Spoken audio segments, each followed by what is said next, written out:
Baik, kita mulai. Selamat pagi Bu Sri. Terima kasih sudah meluangkan waktu untuk bertemu pada hari ini. Bagaimana kabar Ibu? Selamat pagi, Pak. Kabar baik. Terima kasih. Bagaimana dengan Bapak? Alhamdulillah, saya juga baik. Saya ingin kita membahas tentang beberapa siswa di kelas Ibu yang nampaknya nilai PKN-nya itu masih di bawah KKM. Nah, saya yakin kita bisa bekerja sama untuk membantu siswa meningkatkan nilainya. Bagaimana menurut pendapat Ibu? Iya, Pak. Saya juga merasa khawatir tentang hal ini. Saya sudah mencoba berbagai metode, tapi hasilnya masih belum memuaskan. Baik, Bu. Mari kita gunakan alur cerita untuk menyelesaikan masalah ini. Nah, apa yang ingin Ibu capai untuk siswa-siswa ini dalam jangka pendek? Saya ingin siswa-siswa tersebut memahami konsep dasar PPKN, seperti nilai-nilai Pancasila dan Undang-Undang Dasar 1945, dan bisa melihat relevansi dengan kehidupan sehari-hari mereka. Harapannya, ini akan meningkatkan ketertarikan dan motivasi serta nilai siswa. Ya, tujuan yang bagus, Bu ya. Jadi, tujuan kita adalah meningkatkan pemahaman dan ketertarikan siswa terhadap PKN agar nilai mereka ini bisa mencapai atau bahkan melebihi KKM.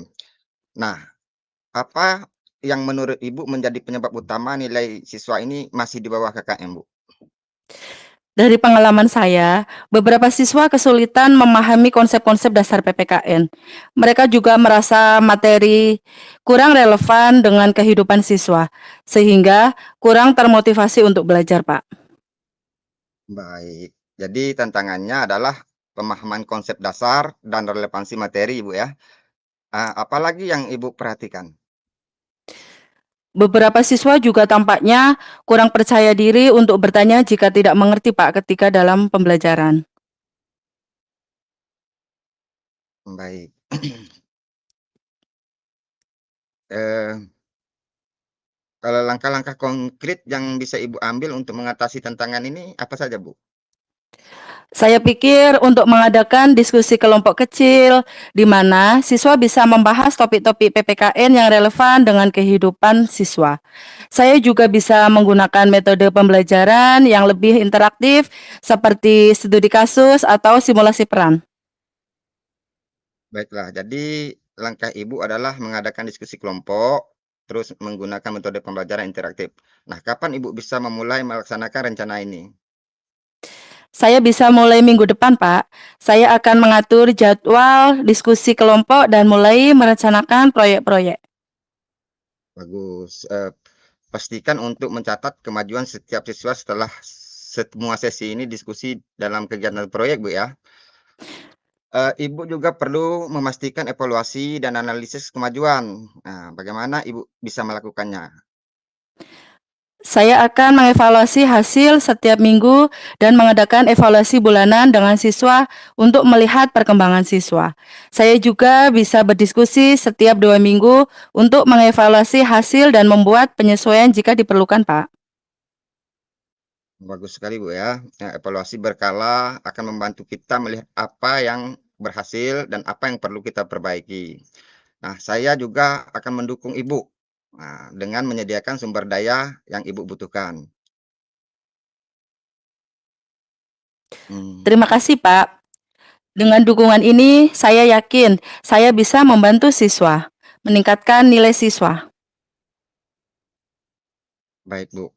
Eee, saya yakin Ibu Sri dengan apa yang Ibu sampaikan, kita akan berhasil meningkatkan KKM siswa-siswa kita, Bu, ya. Mari kita lakukan yang terbaik untuk siswa-siswa kita. Kita akan bertemu lagi dalam 2 minggu untuk mengevaluasi kemajuan ini. Bagaimana menurut Ibu? Ibu setuju? Setuju, Pak. Setuju, Pak. Terima kasih atas dukungan dan arahannya. Sama-sama, Bu Sri. Mari kita bekerja sama untuk kebaikan siswa kita. Semangat, Bu Sri. Semangat, Pak. Iya. Sekarang, Bu, kita, gantian, Ibu sebagai coach, saya sebagai coachee. Baik, Pak. Berarti saya Suatu dulu ya, Pak, saat ya? Ya. Iya, permasalahan di sini antara siswa dan guru. Ibu sebagai ibu guru, saya sebagai siswa. Saya berperan sebagai siswa sekarang, Bu. Baik, Pak. Selamat ya, Pak.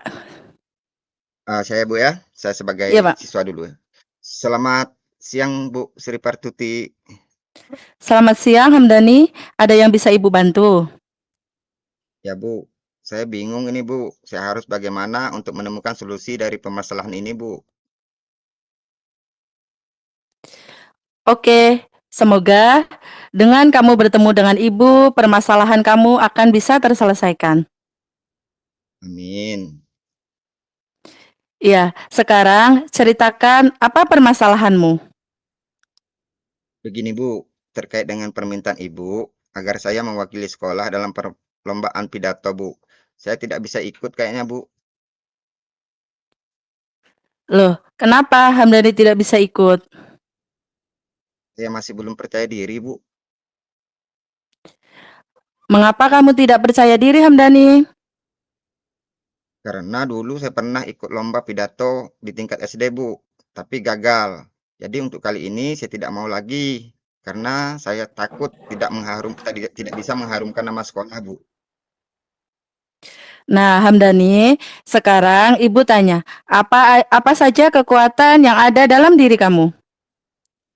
Saya kalau untuk pidato saya paham betul, Bu, intonasi dalam berpidato, Bu. Ada lagi kelebihan lainnya? Hmm, iya, Bu, saya juga bisa merancang pidato informatif sendiri, Bu. Oke, Hamdani, sebenarnya kamu punya kekuatan dalam diri yang perlu terus diasah, dan kamu juga perlu membangun rasa percaya diri kamu agar tidak mudah putus asa. Dari kekuatan yang kamu miliki, kira-kira peluang apa yang akan kamu ambil? Saya sebenarnya ingin mengembangkan kemampuan berpidato saya, Bu. Lah, terus apa hambatannya? Kalau untuk diri sendiri saya bisa, Bu. Namun kalau di hadapan orang banyak saya grogi dan hafalan saya bisa hilang semua, Bu. Kira-kira apa solusi kamu? Kayaknya saya harus banyak belajar, Bu, berbicara di hadapan orang banyak, Bu. Benar sekali.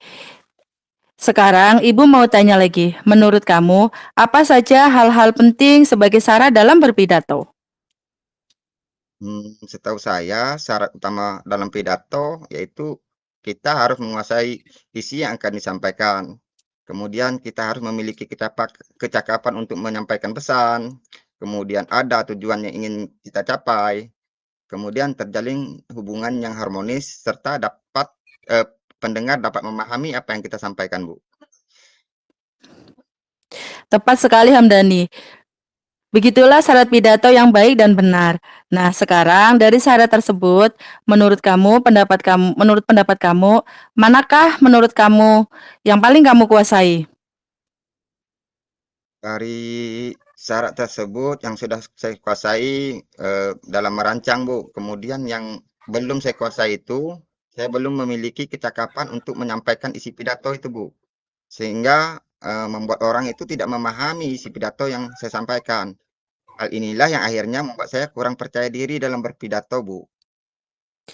Baik, Hamdani. Kalau begitu, langkah apa yang kamu lakukan supaya bisa mengembalikan kepercayaan diri kamu apabila dikaitkan dengan syarat berpidato yang kamu sebutkan tadi? Menurut saya yang bisa saya lakukan adalah saya perlu lebih banyak belajar bersama, Bu, agar memiliki kecakapan untuk menyampaikan isi pidato. Sehingga pesan dalam pidato saya itu tersampaikan kepada pendengar, Bu. Dengan begitu saya akan lebih percaya diri, Bu. Kapan kamu akan belajar agar memiliki kecakapan dalam menyampaikan pidato? Segera, Bu. Saya akan belajar dan berlatih dengan baik dan saya akan mengajak Sony untuk menyimak pidato saya dan jika ada kesulitan saya bilang ke Ibu. Ya, baik. Apa ukuran keberhasilan dari aksimu?